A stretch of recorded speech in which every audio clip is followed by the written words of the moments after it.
ورحمة الله وبركاته.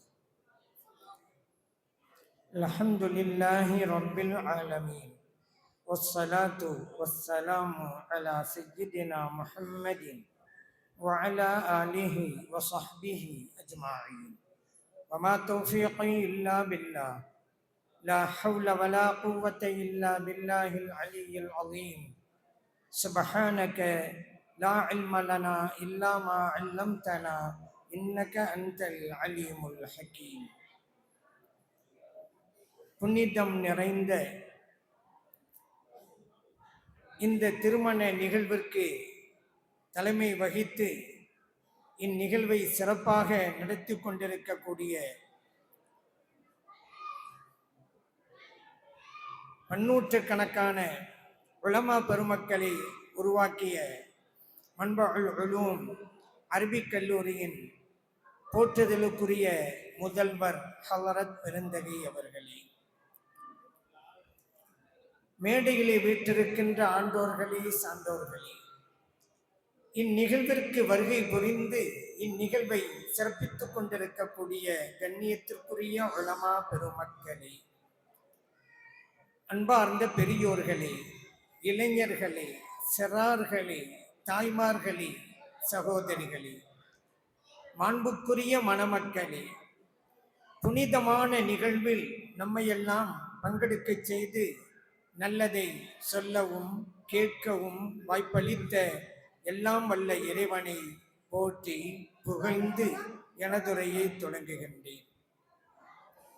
மௌலானா மௌலவி சதகத்துல்லா உலூமி ஹலரத் பெருந்தகை அவர்களுடைய இல்லத்து திருமண நிகழ்விலே கலந்து கொள்வதில் பெருமகிழ்வு அடைகின்றேன். வானவில் வண்ணங்களால் அழகு பெறுகிறது, வானவில் வண்ணங்களால் அழகு பெறுகிறது, வாழ்க்கை நல்ல எண்ணங்களால் அழகு பெறுகிறது.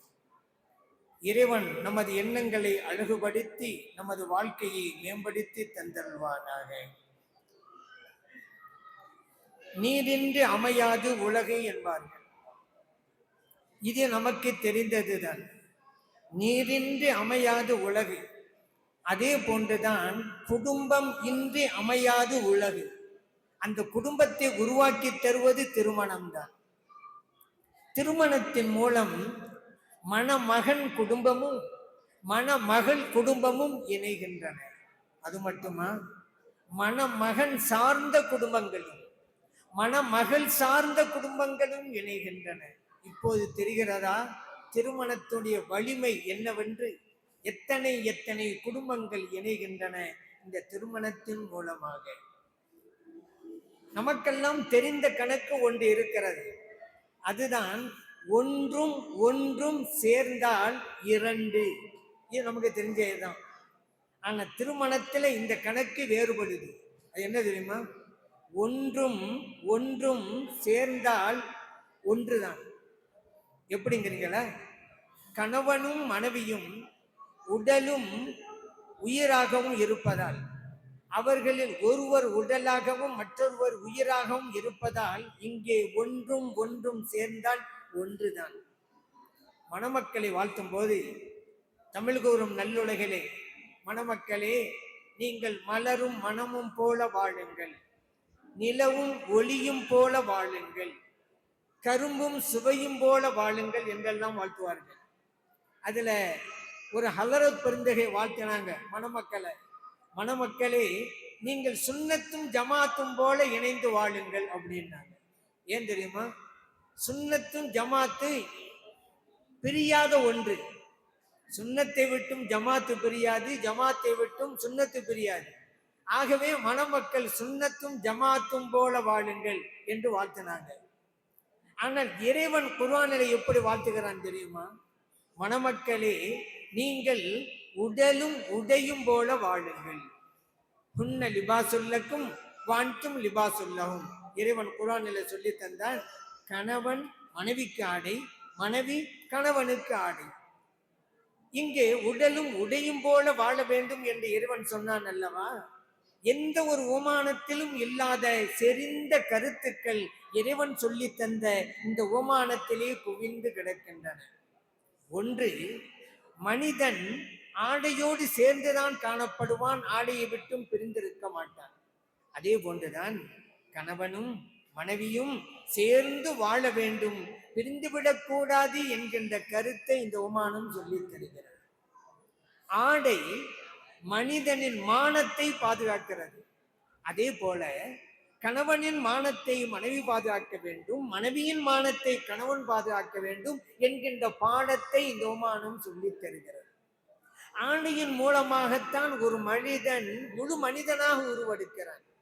அதனாலதான் சொல்லுவாங்க ஆள் பாதி ஆடை பாதின்னு சொல்லுவாங்கல்ல. ஏன் தெரியுமா? உலகத்தில் இருக்கிற உயிரினங்களில் ட்ரெஸ் போடுகிற ஒரே உயிரினம் மனிதன் மட்டும்தான். மனிதனை தவிர எந்த உயிரினமும் உடை உடுத்துவது கிடையாது, ட்ரெஸ் போடுவது கிடையாது.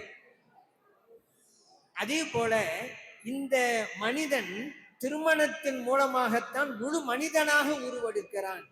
ஒரு மனிதன் எவ்வளவுதான் படித்திருந்தாலும் பட்டங்கள் பெற்றிருந்தாலும் திருமணம் ஆகவில்லையானால் அவன் அரை மனிதன்தான், குறை மனிதன்தான்.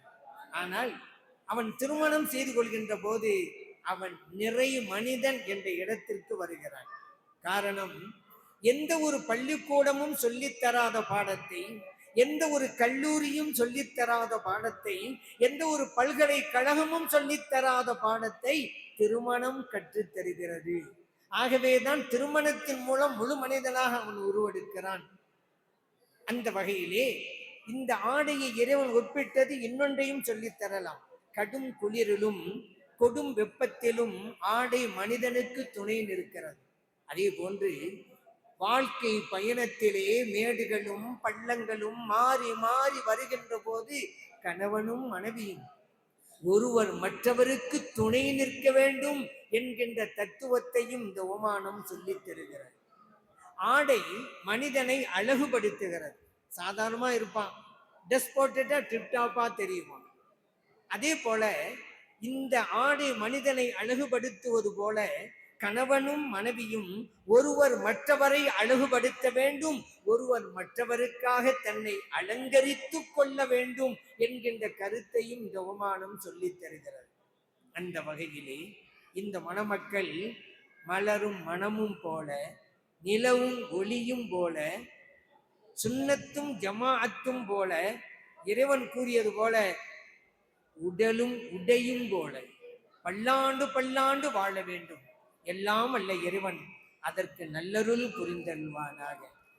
இந்த மணமக்களுக்கு வளமான வாழ்வையும் நலமான வாழ்வையும் அல்லாஹ் தந்தருள்வானாக. சாலிகான குழந்தை செல்வங்களையும் ஹலாலான பொருள் செல்வங்களையும் எல்லாம் அல்ல இறைவன் இந்த மணமக்களுக்கு கொடுத்தருள்வானாக. இந்த மணமக்கள் ஒருவருக்கொருவர் நேசத்தோடும் பாசத்தோடும் வாழ்கின்ற நற்பாக்கியத்தை அல்லாஹ் கொடுத்தருள்வானாக. இந்த மணமக்கள் ஒருவருக்கொருவர் விட்டு கொடுத்தும் கட்டுப்பட்டும் வாழ்கின்ற நல்லவர்களாக அல்லாஹ் ஆக்கியருள்வானாக. இந்த மணமக்களையும் இவர்களுடைய குழந்தை செல்வங்களையும் இவர்களுடைய எல்லா தலைமுறையினர்களையும் சுன்னத் ஜமாத்து கொள்கையிலே பிடிப்போடு இருக்க செய்வானாக. ஷரீஅத்தின்படி வாழ்வதற்கு அல்லாஹ் தௌஃபீக் செய்தல்வானாக. சுன்னத் ஜமாத்திற்காக சேவையாற்றுகின்ற நற்பேற்றினையும் அல்லாஹ் கொடுத்தருள்வானாக என்று பிரார்த்தனை செய்து வாய்ப்பளித்த நல்லோர்களுக்கு நன்றி கூறி விடைபெறுகிறேன். அஸ்ஸலாமு அலைக்கும் வரஹ்மத்துல்லாஹி வபரகாத்துஹு.